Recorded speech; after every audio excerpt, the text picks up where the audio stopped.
প্রিয় দর্শক, কক্সবাজার যারা বেড়াতে আসবেন তারা যদি সময় পান, আপনারা যদি সময় পান তাহলে চলে আসতে পারেন রামু উপজেলায়। কক্সবাজার থেকে সিএনজিতে 150 থেকে 200 টাকা নেবে। আপনারা চাইলে আপ ডাউন রিজার্ভও নিয়ে নিতে পারবেন।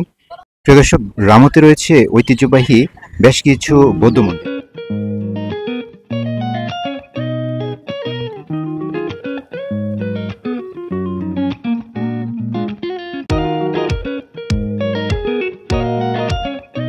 যে মন্দিরগুলোর বেশ কিছু মন্দির রয়েছে যাদের শত বৎসর পুরাতন মন্দির।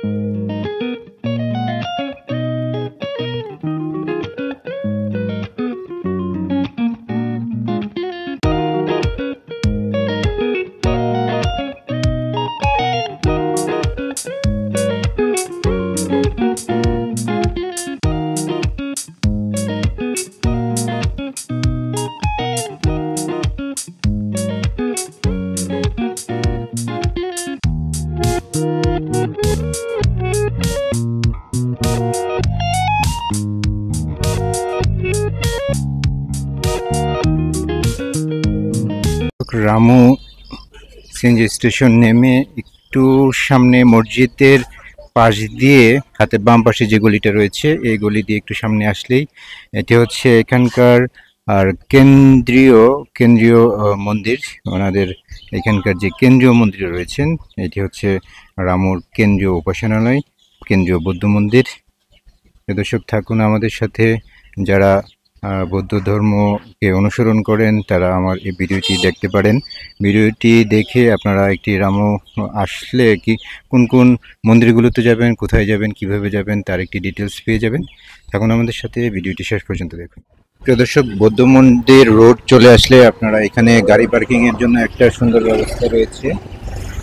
এর পাশে হচ্ছে এখানকার মূল মন্দিরটি।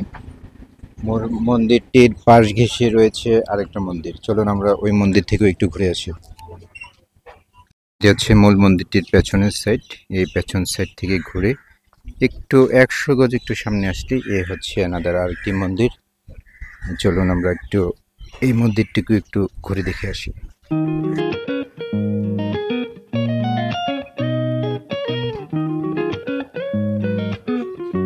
এই মন্দিরটি অবশ্যই অনেক পুরাতন, দীর্ঘদিনের সংস্কার করা। আসলে অসাধারণ সুন্দর একটি পরিবেশটা। এই পাশের মন্দিরের পরিবেশটা অনেক সুন্দর। এই পাশে গাছগাছালির মাঝে সুন্দর একটি পরিবেশ।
প্রিয় দর্শক, আমরা চলে আসলাম বাংলাদেশের ঐতিহ্যবাহী এবং বৌদ্ধ ধর্মাবলম্বীদের জন্য একটি গুরুত্বপূর্ণ মন্দির, বৌদ্ধ মন্দির, 100 ফিট বৌদ্ধ মন্দির, যেটি অত্যন্ত ঐতিহ্যবাহী একটি মন্দির।